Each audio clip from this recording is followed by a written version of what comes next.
Ananya's Nana Nani Homes, a paradise for senior citizens. Holidays nale adu namma GT Holidays da, South India's #1 travel brand. Mr. Gold Sunflower Oil, alavilum tarathilum, no compromise. IPS Tamil நேயர்களுக்கு வணக்கம். இன்றைய நேர்காணல் நம்முடைய இணைந்திருப்போர் மூத்த பத்திரிகையாளர் திருமணி sir. வணக்கம் sir. தேசிய ஜனநாயக கூட்டணி பாஜக இடம்பெற எந்த கூட்டணியுமே தமிழ்நாட்டுக்கு நன்மை பயக்கிற கூட்டணியாக இருக்காது அப்படின்னு சொல்லிட்டு பண்டூட்டி ராமச்சந்திரன் ஒரு விஷயம் பேசியிருக்கிறார். இது பண்டூட்டி ராமச்சந்திரனுடைய கருத்தா இல்லை பாஜக தன்னை தொடர்ச்சியை அவாய்ட் பண்ணிகிட்டே இருக்குது அப்படின்றதுனால பண்டூட்டி ராமச்சந்திரனை வச்சு ஓபிஎஸ் ஆழம் பார்க்குறாரா? ஓபிஎஸ் தான் ஆழம் பார்க்குறாரு. பண்டூட்டி ராமச்சந்திரனோட கேரக்டர் தெரிஞ்சவங்களுக்கு இது தெரியும். இப்போ இன்னும் புதுசாக ஒன்று ஞானம் அதிகம். பாரதிய பிஜேபி வந்து தீண்டத்தகாத கட்சி அப்படின்றதுக்கு, இந்திய தீண்டத்தகாத அமைப்பு. இப்போ என்ன ஞானோதயம்? சீச்சி இந்த பழம் புளிக்குன்னுவாங்கள்ல, அந்த கதையாக அது இருக்குது. இல்லை இன்னும் கொச்சையாக சொல்கிறதான்னா மன்னிக்கணும், இந்த நாட்டாம படத்தில் அந்த மிக்சர்னு ஒன்று சொல்லுவாங்கள்ல, இன்னும் கொஞ்சம் கொடுத்துருந்தா நீ சைலண்ட்டாக இருந்துருப்பான்வாங்களே, அந்த கதை தான் இது. மன்னிக்கணும் இந்த உதாரணத்தை சொல்கிறதுக்கு, வேறு வழி இல்லை. தவறாக நினைக்க வேண்டாம் நேயர்கள். நான் இப்படிப்பட்ட மலிவான விமர்சனங்களை சாதாரணமாக முன்வைப்பதில்லை. ஆனால் இந்த பண்டூட்டியோட ஸ்டேட்மெண்ட்டை நேற்று மாலை பார்த்ததுலேருந்து எனக்கு அதான் தோணுது. என்ன பேச்சு இதெல்லாம்? போய் காற்று கடந்து மன்றாடி மண்டியிட்டு இறைஞ்சி கையறு நிலையில் போய் அவரிடம் கையேந்தி மோடியிடம் எப்படியாவது எங்களுக்கு அப்பாயின்மெண்ட் கொடுங்கன்னு நீங்கள் வந்து பரிதவித்து நின்று உங்களை வரவேற்றால் அது எங்களுக்கு கிடைக்கிற பாக்கியம்னு சொல்லிட்டு 12 மணி நேரம் ஆகலை. அதுக்குள்ளே என்டிஏவால் வந்து தமிழ்நாட்டுக்கு பாதிப்புன்னு மதச்சார்பின்மை பேசுறது என்ன கதை? இது உங்களோட நம்பகத்தன்மை அதில் பாதாளத்தில் போயிருக்கு. என்றைக்கு நீங்கள் போய் வந்து தர்ம யுத்தம் தொடங்கி ஒரு முதலமைச்சராக இருக்கும்போது அதனுடைய பொறுப்பை உணராமல் ஜெயலலிதா சமாதியில் உட்காந்து தர்ம யுத்தத்தை ஆரம்பிச்சிங்களோ அன்றைக்கே உங்கள் கதை முடிஞ்சு போச்சு. எந்த ஜெயலலிதாவை எந்த சசிகலாவை எதிர்த்து தர்ம யுத்தம் ஆரம்பிச்சிங்களோ அந்த சசிகலா தினகரனுடைய போய் நீங்கள் சேர்ந்தீங்க. அப்போ இது என்ன அரசியல்? இது அதாவது இத்தகைய நபர்களால் தான் பாஜக எதிர்ப்புக்கான நம்பகத்தன்மை மக்கள் மத்தியில் சிதைகிறது. பண்டூட்டி ராமச்சந்திரன் என்கின்ற நபர் அவர் வந்து ஒரு முதிர்ந்த அரசியல்வாதி. இன்றைக்கி தமிழகத்தில் உயிரோடு இருக்கக்கூடிய மூத்த அரசியல் தலைவர்கள் இவர் நல்லக்கண் அவர்களுக்கு அடுத்தபடியாக பண்டூட்டியை தான் நம்ம சொல்ல முடியும். அண்ணாமலை அமைச்சர், கலைஞர் அமைச்சரவையில் 1973-74 போக்குவரத்துறை அமைச்சராக இருந்தவர். எம்ஜிஆரிடம் 10 ஆண்டுகள், கிட்டத்தட்ட 7 ஆண்டுகளுக்கு மேலாக 7 ஆண்டுகளோ 10 ஆண்டுகளோ மந்திரியாக இருந்தவர். ஐக்கிய நாடுகள் மன்றத்தில் இலங்கை பிரச்சனை சம்பந்தமாக பேசுவதற்காக எம்ஜிஆரால் அனுப்பப்பட்டவர். ஜெயலலிதா அவர்கள் 88 ஜானகி அணி ஜெய அணி பிரிந்து கிடந்து 89 2 அணிகளும் ஒன்றாக இணைந்த பொழுது ஜானகி அம்மா அரசிலிருந்து ஓய்வு பெற்ற பிறகு எல்லாரையும் சேர்த்துப்பேன், ஆனால் பண்டூட்டியை மட்டும் சேர்த்துக்க மாட்டேன் தான் அந்த அம்மா சொன்னாங்க. அதனால தான் அவர் 91 பாமகவில் சேர்ந்து ஒற்றை எம்எல்ஏவாக ஆனார். யானை மேலே ஏறி அசம்பிளிக்கு வந்தார். வந்து தாமரைக்கண்ணி அவர் அடித்தார். அசம்பிளி ஆரம்பித்த முதல் 3 நாள்லேயே உண்ணாவிரதம் இருந்து பெரிய கலைபரம் ஆச்சு. 5 வருஷம் அங்கே பாமகவில் இருந்தார். அப்புறம் தேமுதிகவுக்கு போனார். தேமுதிகவில் இருந்து அங்கே எம்எல்ஏ ஆகிட்டு அப்புறம் 1 வருஷத்தில் அங்கேருந்து வெளியில் வந்தார். அப்புறம் அதிமுகவில் போய் சேர்ந்தார். அப்புறம் ஓபிஎஸ் இபிஎஸ்னு வரும்போது ஓபிஎஸ் கூட இருந்தார். இன்றைக்கி அவர் பேசுகிறாருன்னா அவருடைய கருத்து இல்லை, அது ஓபிஎஸோட கருத்து தான். எவ்வளோ தூரம் இறங்கி போக முடியுமோ அவ்வளோ தூரம் இறங்கி போன பிறகு, இறங்கக்கூடாத அளவுக்கு நீங்கள் உங்களையே இறங்கி தாழ்த்தி கொண்ட பிறகு இன்றைக்கி போய் வந்து இது எண்டிய ஆபத்துன்னு கதை அளப்பது என்பது நகைப்புக்குரியது. அதாவது இத்தகைய நபர்கள், நிச்சயமாக நான் சொல்லுவேன், இத்தகைய நபர்கள் பாஜக எதிர்ப்பின் நம்பகத்தன்மையை சிதைக்கிறார்கள். பாஜக தான் தமிழ்நாட்டுக்கு பெரிய எதிரி, அதில் எந்த சந்தேகமும் வேணும். ஏன்னா பாஜக என்ற கட்சி பிரதிபலிக்கக்கூடிய சித்தாந்தம் தமிழ்நாட்டுக்கு ஆபத்தானது. ஏக இந்தியாவிலுமே இன்னைக்கு தமிழ்நாடு மட்டும் தனித்து நிற்கிறது என்றால் தமிழ்நாட்டு மக்கள் அத்தகைய அற்புதமான மனிதர்கள். இங்கே இருக்க தெருவில் இருக்க லேம்ப் போஸ்ட் கூட ஆன்டி பிஜேபி பேசும். 3 தேர்தல்களில் பாஜகவை ஓட விரட்டிய மாநிலம் தமிழ்நாடு. இந்தியா முழுவதும் வெற்றி பெற்ற மோடியால் தமிழ்நாட்டில் கால் பதிக்க முடியல. தண்ணி குடிக்கிறார்கள் பாஜகவினர். மோடியால் நேற்றைக்கு கூட வந்து இல்லாத கதைகளையெல்லாம் மலர்ந்து விட்டு போயிருக்கிறார். கங்கை கொண்ட சோழபுரத்தில் நரேந்திர மோடி. அவங்களால கால் பதிக்க முடியாத ஒரே இடம் தமிழ்நாடு. ஆனால் ஓபிஎஸ் மாதிரியான அரசியல்வாதிகள் நேற்று மாலை வரையில் பாஜகவோட அப்பாயின்மெண்ட்டுக்காக, மோடியோட நேர்காணலுக்காக காத்து கிடந்தவர்கள். அது இல்லை என்றவுடன் சீச்சி இந்த பழம் புளிக்கும் என்று என்டிஏ ஆபத்தானது என்று சொல்வது நகைப்புக்குரியது. மறுபடியும் சொல்லுகிறேன், 3வது முறையாக சொல்லுகிறேன், திரும்ப நான் இதைத்தான் சொல்ல விரும்புகிறேன். இத்தகைய சந்தர்ப்பவாதிகளால், கூச்சநாச்சம் இல்லாத பச்சோந்தி அரசியல்வாதிகளால் தான் பாஜக எதிர்ப்பின் நம்பகத்தன்மை தமிழ்நாட்டில் சிதைகிறது. ஓபிஎஸ்க்கு பிரதமர் மோடி ஒரு காட்ஃபாதர்னே சொல்லலாம், பொலிட்டிக்கல் காட்ஃபாதர். ஆஃப்டர் ஜெயலலிதா வந்து ஓபிஎஸ்ஸினுடைய எல்லா அரசியல் நடவடிக்கைகளுக்கு பின்னாடியும் பாஜக இருந்தது, பிரதமர் நரேந்திர மோடி இருந்தார். அவரை பண்ருட்டியை வச்சு பண்ருட்டியினுடைய வார்த்தைகள் மூலமாக ஓபிஎஸ் பிஜேபி எதிர்க்க துணிஞ்சிட்டார் அப்படின்னா அவருடைய பிளான் என்ன? ஒரு பிளானும் கிடையாதுங்க. நீ போகிறதுனா போன்ட்டாங்க பிஜேபியில். பண்ருட்டி ஒரு தனிநபர், அவருக்கு 90 வயது ஆகிறது. அவர் இந்த மாதிரி வந்து ஆலோசகராக யாருக்கு வேண்டுமானாலும் இருக்கலாமே வழியாக அவருக்கு எந்த வாக்கு வங்கியும் கிடையாது. அவர் ஒரு இண்டிவிஜுவல், அவர் அவ்வளோதான். அவர் ஒரு ஆலோசகர் ஸ்தானத்தில் ஒரு அறிவு கூர்மை மிக்க மனிதர், அதில் எந்த சந்தேகம் வேணால். விஜயகாந்த் ஆரம்ப காலங்களில் தூக்கி நிறுத்தியவர் அவர் தான். விஜயகாந்தோட கட்சி வந்து களத்தில் செயல்படுறதுக்கும் எலெக்ஷன் கமிஷனில் வந்து ரெஜிஸ்டர் பண்ணுறதுக்கும் அதுக்கு பிறகு பல முக்கியமான விஷயங்களில் கட்சி சில நிலைப்பாடுகள் எடுப்பதற்கும் உதவியவர் பண்டுட்டி ராமச்சந்திரன் தான். 2011 ஏடிஎம்கே டிஎம்டிகே அலையன்ஸில் கூட பேச்சுவார்த்தை கூட அவர் தான் நடத்தினார். அவர் ஒரு ராஜகுரு மாதிரியான ஒரு ஸ்டேட்டஸில் தான் இருக்க முடியும். அவர் பேசுகிறாருன்னா அது ஓபிஎஸோட பேச்சு தான். எதிர்க்க துணிந்துட்டார்னா அது நடக்கும் ஒரு கட்டத்தில். இல்லை, நீங்கள் வந்து ஒரு புழு கூட மிதிக்க நெளியும். ஏன்னா அவர் வந்து நான் பிஜேபியில் சேர்ந்துறேன், உங்களை நம்பி நான் தர்ம யுத்தம் தொடங்கி வெளியில் வந்தேன், ஆனால் அதுக்கு பிறகு மோடி சொல்லி தான் நான் போய் எடப்பாடியோட சேர்ந்தேன், அவரே ஒப்புதல் வாக்குமூலம் கொடுத்தாரு. பிப்ரவரியில் வெளியில் வராரு, ஆகஸ்ட்டில் போய் சேர்றாரு. அந்த 6 மாதத்தில் கிட்டத்தட்ட 10 தடவையாவது மோடியை சந்தித்து பேசியிருப்பார். ஆகஸ்ட்டில் சேர்ந்த பிறகு நல்லா தான் போயிட்டு இருந்தது. இவர் உதவி துணை முதலமைச்சர், அவர் முதலமைச்சர் எடப்பாடி. கட்சியில் இவர் ஒருங்கிணைப்பாளர், அவர் இணை ஒருங்கிணைப்பாளர். 22 தேர்தல் முடிஞ்சு ஒரு வருஷம் பொறுத்து நிலைமை தலைகீழ மாதிரி எடப்பாடி அப்பர் ஹேண்ட் எடுக்கும்போது அப்பயே வந்து இவர் வந்து ஸ்மெல் பண்ணியிருக்கணும். தான் கை தாழுது, எடப்பாடி கை ஓங்குது, பிஜேபி தன்னை காப்பாற்றாதுன்றத புரிதல், குறைஞ்சபட்ச புரிதல் வந்து ஓபிஎஸ்க்கு இருந்திருக்கணும். அவர் மாறா என்ன பண்ணார், அரசியல் பிரச்சனையை நீதிமன்றங்களுக்கு எடுத்துகிட்டு போனார். ஓபிஎஸ்ஸுக்கும் இபிஎஸ்ஸுக்கும் இடையிலான பிரச்சனை, தனக்கும் இபிஎஸ்ஸுக்கும் இடையிலான பிரச்சனை, அடிப்படையில் அது ஒரு அரசியல் பிரச்சனை. ஆங்கிலத்தில் சொல்கிறேன்னா it's basically a political problem for which you should find out a political solution. இது அடிப்படையில் ஒரு அரசியல் பிரச்சனை, இதற்கு நீங்கள் அரசியல் தீர்வு தான் நாம் காண வேண்டும். நீதிமன்ற தீர்வை காணக்கூடாது. நீதிமன்ற தீர்வு ஏனெனில் கிடைக்காது, கிடைத்தாலும் நீதிமன்ற தீர்வு ஒட்டாது. இது அடிப்படையில் அரசியல் பிரச்சனை என்கின்ற குறைந்தபட்ச புரிதல் கூட இல்லாமல் ஹைகோர்ட்டு, சுப்ரீம் கோர்ட்டு, கீழ்கோர்ட்டு, மேல் கோர்ட்டுன்னு கிட்டத்தட்ட ஒரு 3 வருஷம் நான் ஆடாத ஆட்டத்தெல்லாம் ஆடி வக்கீலுக்கு செலவழித்த பணமே பல கோடிகள் இருக்கும். கடைசியில் அத்தனையும் பண்ணி தோற்று தான் அவர் நின்னார். எடப்பாடியை பொதுச் செயலாளராக ஏற்றுக்கொள்ள ஓபிஎஸ் ஒப்புக்கொண்டிருப்பாரே, ஆனால் இன்றைக்கி எந்த சிக்கலும் இல்லை. மாறாக தனக்கும் எடப்பாடிக்கு இடையிலான அரசியல் பிரச்சனையை நீதித்துறை பிரச்சனையாக மாற்றி கோர்ட்டுக்கு போய் அலைஞ்சு கடைசியில் ஒன்றுமே இல்லாமல் போய் இன்றைக்கி வந்து நடுத்தருவில் நிற்கிறாரு ஓபிஎஸ். கையறு நிலை கொண்டு நிற்கிறார். அவர் பின்னால் யாருமே கிடையாது. அவர் கூட இருக்க அந்த ஒரு எம்எல்ஏ, 2 எம்எல்ஏ, அவ்வளோதான். மற்றபடி எதுவுமே கிடையாது அவருக்கு. நீ எங்கே போவார் அவர்? நான் கேட்குறேன். அவர் இன்னொன்று ஆன்டி பிஜேபிலாம் ரொம்ப களத்தில் தெளிவாலாம் அவரால் எடுக்க முடியாது. நான் வார்ன் பண்ணுறேன் உங்களுக்கு. பண்ணார்னா இடி வந்து உள்ளே நிற்கும். அவர் மேலே இருக்கக்கூடிய வழக்குகள் எக்கச்சக்கங்க. ஓபிஎஸ் வந்து 10 ஆண்டு, ஏன்னா அவர் நீங்கள் பார்த்தீங்கன்னா வந்து 2001-06 வந்து டெப்டி சிஎம் அண்ட் மினிஸ்டர், 2011 21 வரைக்கும் 10 ஆண்டுகள் மந்திரி, நடுப்புற ஒரு 6 மாதம் தவிர. அந்த 10 ஆண்டுகளில் நீங்கள் பார்த்தீங்கன்னா வந்து 2001-06 ஒரு 2011-21 2 டேர்ம்ஸ் டெப்டி கேர்டேக்கர் சிஎம்மாக இருந்தார். 2001 ஒரு 5 மாதம் இருந்தார். ஓகே, 2011 கேர்டேக்கராக எடுத்தாலே கூட வந்து கிட்டத்தட்ட ஓராண்டு காலம் சிஎம்மாக இருந்திருக்கார். வளமான இலாக்காக்களை கையில் வைத்திருக்கிறார். இன்றைக்கி வந்து பணம் வச்சுருக்க ஒருத்தனால பிஜேபி எதிர்க்க முடியுமா? வெரி சிம்பிள், முடியாது. அதனால் இப்போ இன்றைக்கி பண்டுட்டி ராமச்சந்திரன் சொல்லக்கூடிய நம்ம பிஜேபியை எதிர்க்கணும், என்டி ஆபத்தானதுன்றதெல்லாம் களத்தில் ஒரு வேளை ஆன்டி பிஜேபி ஃப்ரண்ட்டை கட்டுறதுக்கு ஓபிஎஸ் முனைவாரையானால் அதற்கான விளைவுகள் கடுமையாக இருக்கும். கடுமையான விளைவுகள் என்றதெல்லாம் கூட தேவையில்லாத வார்த்தைகள். அவர் மகனே அவரோட இருப்பாரா? ஓபிஎஸ் மகனே ரவீந்திரநாத் அவர்களே பிஜேபியை எதிர்க்கிறதுன்னு ஒரு முடிவு எடுத்தார்னா ஓபிஎஸ் அவர் கூட இருப்பாரான்னு கேட்டிங்கன்னா பதில் இல்லைன்னு தான் வரும்.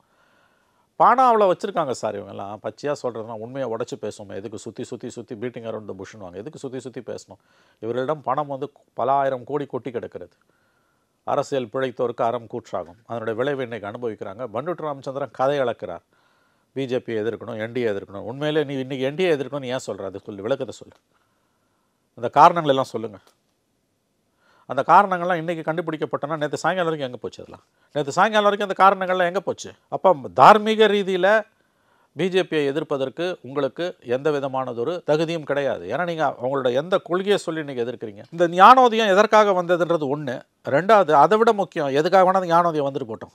எந்த இஷ்யூஸில் நீங்கள் பிஜேபி எதிர்க்கிறீங்க? நீங்கள் எதற்காக பிஜேபி எதிர்க்கிறீர்கள்? அதை மட்டும் சொல்லுங்கள். அப்பாயின்மெண்ட் கிடைக்கலன்றாங்க. யாராவது கேட்டால் வாயால் சிரிப்பாங்களா? இது என்ன அரசியல் இது? அதாவது இன்றைக்கி வந்து அரசியல் ரீதியாக ஓபிஎஸ் செல்லா காசாக மாறிவிட்டார். இவங்க அந்த தென் மாவட்டங்களில் அவரோட ஓட்டை உடைக்கலான்றாங்க. அந்த 3 லட்சம் ஓட்டை வச்சு பார்க்கும்போது அதெல்லாம் பொது தேர்தலில் அந்த வெள்ளத்தில் எப்படி அடிச்சுட்டு போகும்னு தெரியாது. ஸோ இதுக்காக தான் பண்டுட்டி ராமச்சந்திரன் வந்து விஜய் ஒரு ஆப்ஷனாக முன்வைக்கிறார். விஜயும் ஓபிஎஸும் இணைந்தால் வந்து அவர் பண்டுட்டி ராமச்சந்திரன் ப்ரெசிஷாக ஒரு வார்த்தையை வந்து ஸ்பெசிஃபிக்காக ஒரு வார்த்தையை வந்து பயன்படுத்துகிறார். என்ன அப்படின்னா 2026 தேர்தல் அப்படின்றது வந்து திமுக தாவேக்காவுக்காக தான் இருக்கும். ஸோ தாவேக்காவும் ஓபிஎஸும் சேரும் பொழுது ஒரு தாக்கத்தை ஏற்படுத்த முடியும் அப்படிங்கிற ஒரு பார்வையும் வந்து ஒரு முன்வைக்கிறார். என்னங்க பேச்சு இது? திமுகவுக்கும் தாவேக்காக்குன்றதுலாம் அபத்தமான பேச்சுங்க. TVK will be a spoil sport. It's going to be ADMK BJP front versus DMK தான். நாள் நெருங்க இவங்கெல்லாம் எங்கே இருப்பாங்கன்னு நம்மளால் உறுதியாக சொல்ல முடியாது. அதிகபட்சம் தாவேக்கா வந்து வாக்குகளை பிரிக்கலாம். நான் அடிக்கடி சொல்கிற மாதிரி Vijay will be a disruptor, he cannot be a victor. அவர் வந்து ஒரு இடையூறு ஏற்படுத்தக்கூடியவராக, தடைக்கல்லாக தான் இருப்பாரே தவிர அவரால் ஒரு வெற்றியாளராக சத்தியமாக வர முடியாது. தாவேக்காக்கும் திமுகவுக்கும் தான் திமுக வரக்கூடிய தேர்தலில் போட்டி என்பது எப்படி சொல்கிறதுன்னு கேட்டிங்கன்னா, தங்களை பிஜேபி கண்டுகொள்ளவில்லை, மோடி கண்டுகொள்ளவில்லை என்கின்ற ஆற்றாமையிலிருந்து, பொறாமையிலிருந்து, கோபத்திலிருந்து, வருத்தத்திலிருந்து, எரிச்சலிலிருந்து வருகிறது. இது உண்மைக்கு மாறானது. நம்ம உண்மையை பேசுவோம். ஏன்னா எல்லாத்தையும் விட உண்மை தான் உயர்ந்தது. எல்லா காலத்துலேயும் நான் உண்மையை தான் பேசுவேன். நம்ம பேசணும். அப்படி சொல்கிறதால நான் சொல்கிறேன், யதார்த்தம் என்ன? இன்றைக்கி விஜய் வந்து ஒரு சலசலப்பை ஏற்படுத்தலாம். ஒருபோதும் ஒரு அதிமுக பிஜேபியோட இடத்துக்கு மாற்றாக திமுகவை சேலஞ்ச் பண்ண முடியாது. திமுக அணி ஒரு பக்கம் மிக வலுவாக இருக்குது. திமுக 2 இடதுசாரிகள், காங்கிரஸ், விசிக, மதிமுக மிக வலுவாக இருக்குது. அவங்களுடைய மக்கள் நல திட்டங்கள், அவங்கக்கிட்ட ஒரு கோஹரன்ஸ் இருக்குது, சோஷியல் கோஹரன்ஸ், பொலிட்டிக்கல் கோஹரன்ஸ் இருக்குது. ஒரு கொள்கை வழி நிற்கிற கூட்டணி. அது குறைகள் 1000 இருக்கலாம். இந்த பக்கம் வந்து பாரம்பரியமாக திமுகவை பிடிக்காத ஆன்டி டிஎம்கே ஓட்ஸ், அதில் ஏடிஎம்கே கணிசமான அளவு, பிஜேபியோடைய X% ஓட்ஸ், அது 7%, 10%, கன்சர்வேட்டிவ்லி 7% கூட வச்சுக்கலாம். ப்ளஸ் ஆன்டி இன்கம்பன்ஸு கண்டிப்பாக இருக்கும். அது இவங்க பக்கம் நிற்கும். ஸோ இந்த அணிகளுக்கு இடையில் தான் போட்டி. மற்ற 2 பேரும் வந்து பெரிஃபரல் பிளேயர்ஸ் தான், விஜயும் சீமானும். இது இருமுனை போட்டி தான், அதில் சந்தேகமே வேணாம். விஜய் உடைக்கிற ஓட்டால் அது யாருக்கு லாபன்றது தான் டிபேட்டபிள் கொஸ்டின். இதில் விஜயும் ஓபிஎஸும் சேர்ந்துட்டாங்கன்னா ஜெயிச்சிருவாங்கன்னா அதாவது அபத்தத்தின் உச்சம். இல்லை, இப்போது 2024 ஓபிஎஸ் தென் மாவட்டங்களில் அதிமுகவுக்கு ஒரு பெரிய டேமேஜை வந்து கிரியேட் பண்ணார். பல தொகுதிகளில் அதிமுக 3வது இடத்துக்கு போச்சு, டெபாசிட் இழந்தது. தென் மாவட்டங்களை பொறுத்த வரைக்கும் மதுரை தொடங்கி கன்னியாகுமரி வரைக்குமான அந்த 10 தொகுதிகளில் பார்த்தோம் அப்படின்னா, மதுரை, ராமநாதபுரம், திருநெல்வேலி, கன்னியாகுமரி இத்தனை தொகுதிகளில் வந்து அதிமுக 3வது இடத்துக்கு போயிருந்தது. டெபாசிட்டே வந்து சில தொகுதிகளில் இழந்திருந்தது. இதில் வந்து ஒரு பெரிய பங்கு ஓபிஎஸ்க்கு இருந்தது.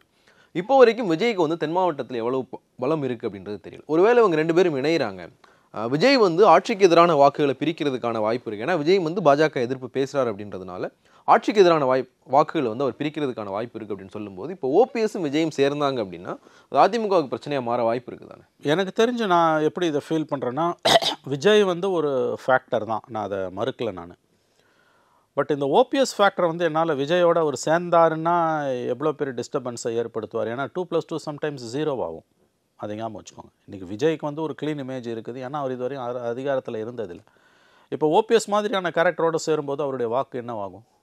இன்றைக்கி வந்து திமுகவை பிடிக்காதவன், அதிமுகவை பிடிக்காதவன், பிஜேபியை பிடிக்காதவன், காங்கிரஸை பிடிக்காதவன் எல்லாரும் இன்றைக்கி விஜய் ஆதரிக்கிறான். அதாவது அப்பொலிட்டிக்கலாக இருக்கக்கூடிய எல்லா கட்சியிலேருந்தும் கடந்த காலங்களில் வெவ்வேறு கட்சிகளுக்கு ஓட்டு போட்டவங்க இன்றைக்கி விஜய் பக்கம் வராங்க. அதில் நீ ஏதாவது ஒரு பெரிய கட்சியோடு சேரும்போது அது என்னவாகுன்ற ஒரு $1 மில்லியன் கொஸ்டின் வருது. ஜெல் ஆகலாம், ஜெல் ஆகாமலும் போகலாம்.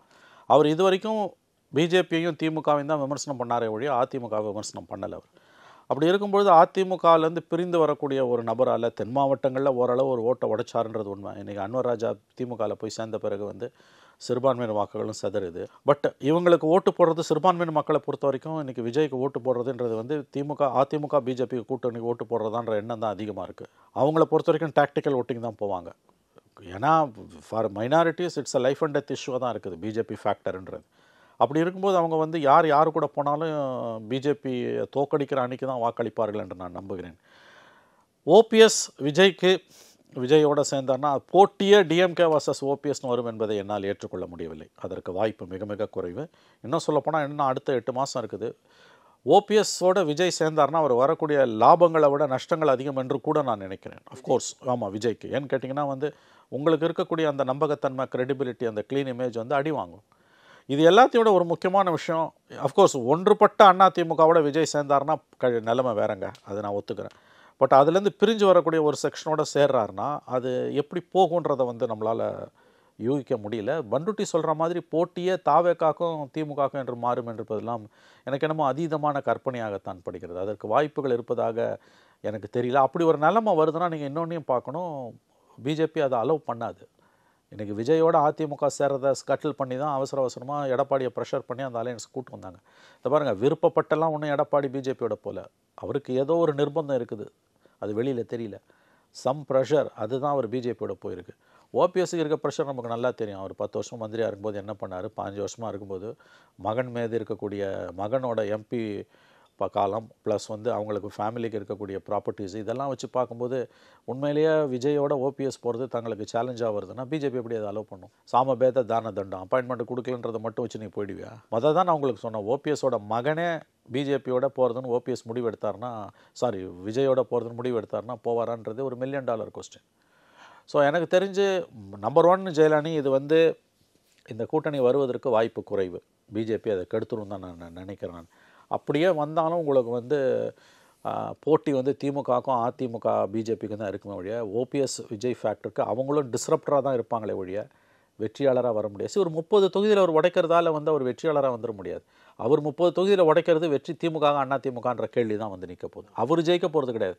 அவரை பொறுத்தவரைக்கும் இன்றைக்கி என்ன, தன்னை கடைசி வரைக்கும் சேர்த்துக்க மாட்டேன்னு எடப்பாடி மறுத்திருக்காரு. அவங்க கட்சியை சார்ந்த ஒருத்தர் காஞ்சிபுரத்தில் மீட்டிங்கில் பேசும்போது உங்கள் காலில் விழுந்து மன்னிப்பு கேட்குறேன், எங்களை சேர்த்துக்குவாங்கன்றாரு. அதுக்கு பிறகு நான் சேர்த்துக்க மாட்டேன்னு எடப்பாடி அடம் பிடிக்கும்போது அவங்க என்ன பண்ணுவாங்க, எந்த எல்லைக்கும் போய் ஏடிஎம்கே ஒழிக்கிறது தான் ஒரே வேலைன்னு இறங்குவாங்க. அப்படி போகிறாங்கன்னா அந்த உடைக்கிற ஓட்டால் லாபம் யாருக்கு தான் நம்ம பார்க்கணுமே ஒழிய போட்டி தாவேக்கா ஓபிஎஸ் அலையன்ஸுக்கும் திமுகவுக்கும் என்பது அபத்தமான ஒரு கருத்து. இது வேண்டுமென்றே விஷமத்தனமாக பரப்பிவிடப்படுகிற ஒரு கருத்துன்னு தான் நான் பார்க்குறேன். விஜயும் வந்து இதே டோனில் அவங்க கட்சியினுடைய கூட்டத்தில் வந்து பேசியிருந்தார். திமுகவுக்கும் தாவேக்காவுக்கும் 2026 போட்டி. இதை வந்து பண்டோட்டி ராமச்சந்திரன் விஜயை ப்ளீஸ் பண்ணுறதுக்கான ஒரு ஸ்டேட்மெண்ட்டாக சொன்னார்னு கூட வச்சுக்கிட்டாலும் இவங்களே ஒரு பாயிண்ட் சொன்னீங்க.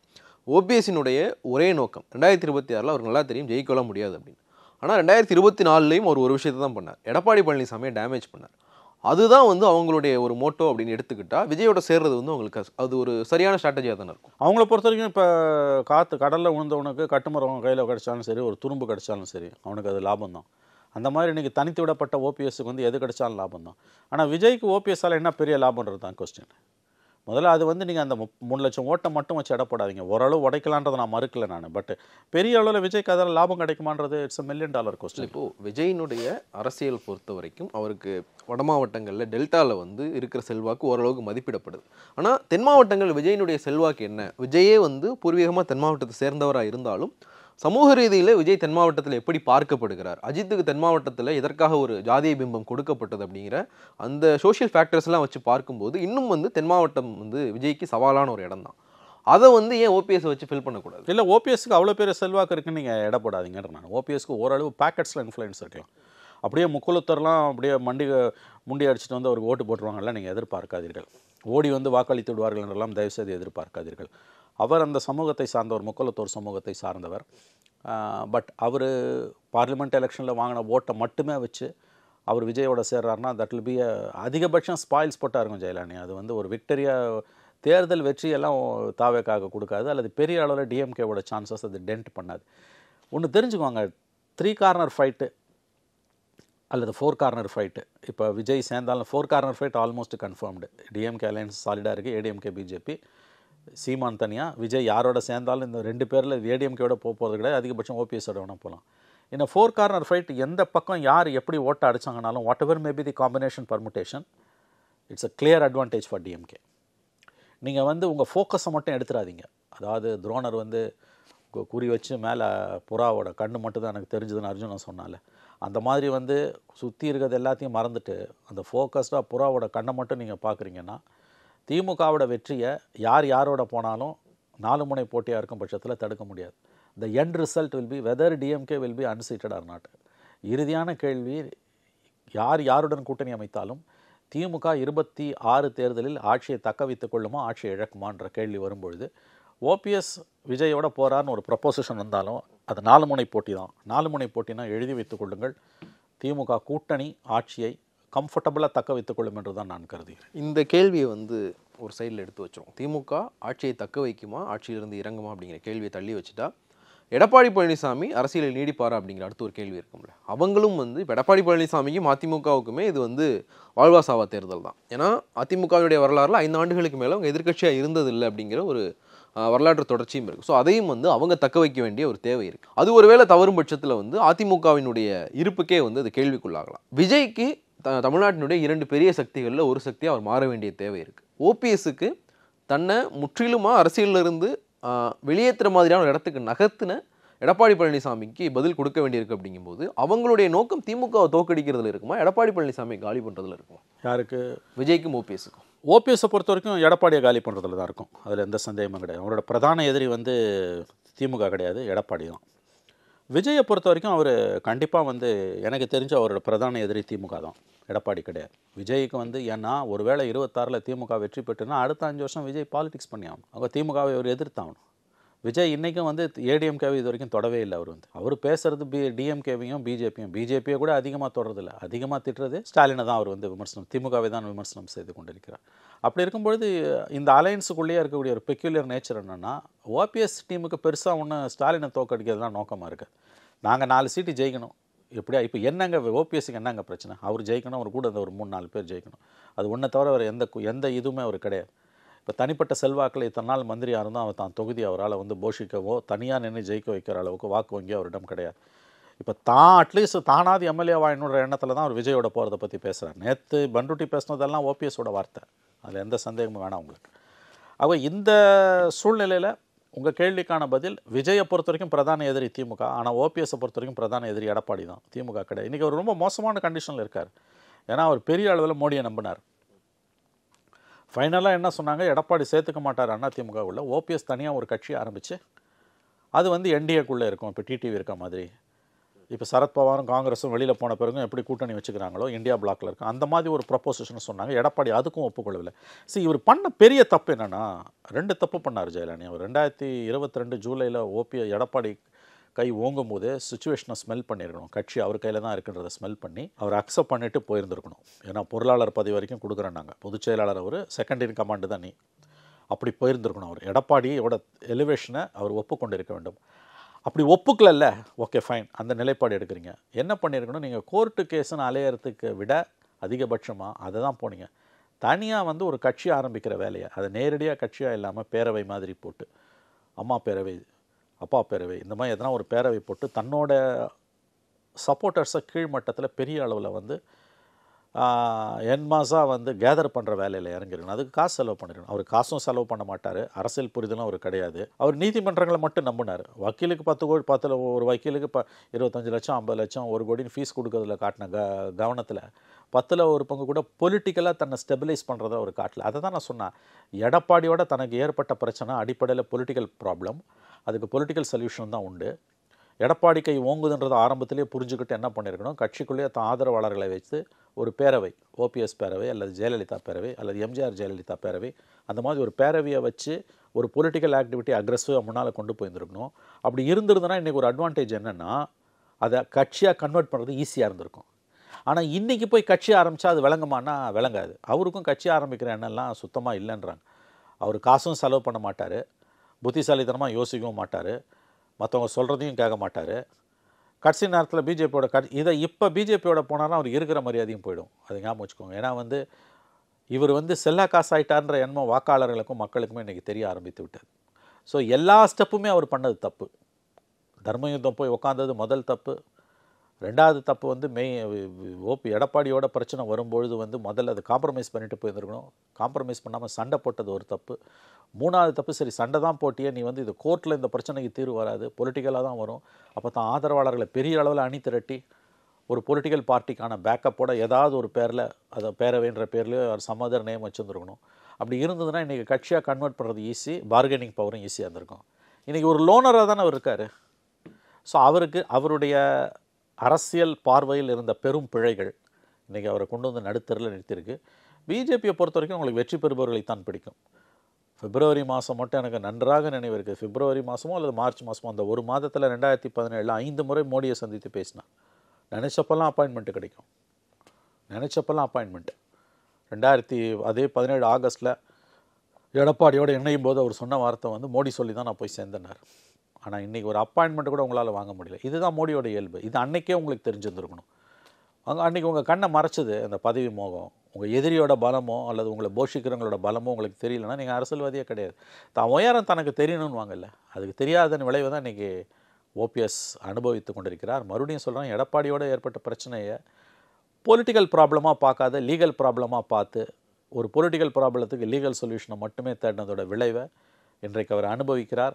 ஓபிஎஸோட கருத்தை தான் நம்முடைய பண்ருட்டி அவர்கள் பிரதிபலிக்கிறார். இந்த ஓபிஎஸ் அணியோடைய பண்ருட்டியோடைய இந்த ஆன்டி பிஜேபி ஸ்டாண்டுன்றது மக்கள் மத்தியில் எடுபடாது. மக்கள் கெக்கொலி கட்டி சிரிப்பார்கள். எனக்கு ஒரு சந்தேகம், ஓபிஎஸ்க்கு தனிப்பட்ட முறையில் ஒரு பலன் இல்லை அப்படின்னா, ஒரு பலம் இல்லை அப்படின்னாலும் எடப்பாடி பழனிசாமியினுடைய செயல்பாடுகளால் இவருக்கு ஒரு பலம் சேரலை அப்படின்னு தான் நம்ம எடுத்துக்கணும். ஏன்னா 2024 தேர்தலில் நான் தென் மாவட்டங்களில் பயணித்தப்போ பல கிராமங்களில் டீப் ரூட்டாக கிராமங்களில் போனப்போ அவங்க சொன்னது, எடப்பாடி பழனிசாமி ஓபிஎஸ்க்கு, சசிகலாவுக்கு, தினகரனுக்கு துரோகம் பண்ணியிருக்காரு. ஸோ அதுக்காக நாங்கள் ரெட்டலையை விட்டு வெளியில் போகிறோம் அப்படின்னு நிறைய மக்கள் சொன்னதை நானே கேட்டிருக்கேன். ஸோ அந்த ஒரு ப்ளஸ் இன்னும் ஓபிஎஸ்க்கு இருக்க தானே செய்யுது. இன்னும் எடப்பாடி பழனிசாமி அந்த ஸ்டாண்டில் தானே இருக்கார். சசிகலாவோ டிடிவியோ வேணாம் அப்படின்னு அவங்க எல்லாம் லெஃப்ட் ஹேண்டில் தட்டி விட தானே செய்கிறார்.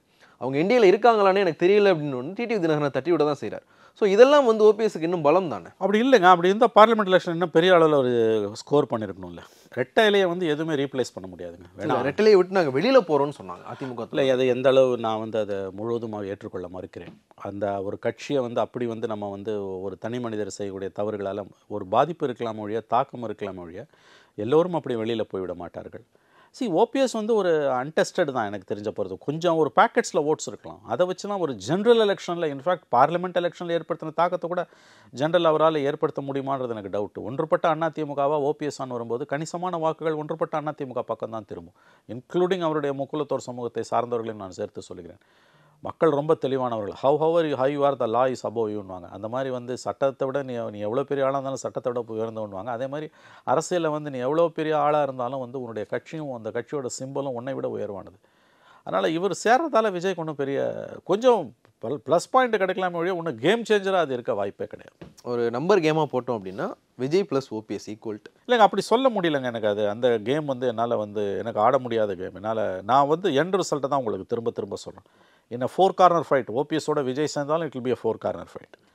நீங்கள் கம்பார்ட்மெண்டலாக பார்க்காதீங்க பாலிடிக்ஸ், ஹோலிஸ்டிக்காக பாருங்கள். 4 corner ஃபைட்டில் whether it is OPS plus Vijay or without OPS, whatever it is, 4 corner fight 4 முனை போட்டியில் கிளியர் அட்வான்டேஜ் ஃபார் டிஎம்கே. மற்றபடி நம்பர்ஸ்லாம் என்னால் சொல்ல முடியாது. என்ன நடக்குது அப்படிங்கிறத பார்ப்போம். ஓபிஎஸ் என்ன முடிவு எடுக்கிற அப்படின்னு பொறுத்து பார்க்கலாம். உங்களுடைய இணையவும் கருத்து மிக்க நன்றி சார். நன்றி சார். மற்ற நிகழ்ச்சியை சந்திக்கலாம். நன்றி, வணக்கம்.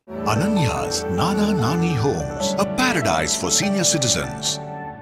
Holidays nale adu namma GT Holidays da, South India's #1 travel brand. Mr. Gold Sunflower Oil, அளவிலும் தரத்திலும் no compromise.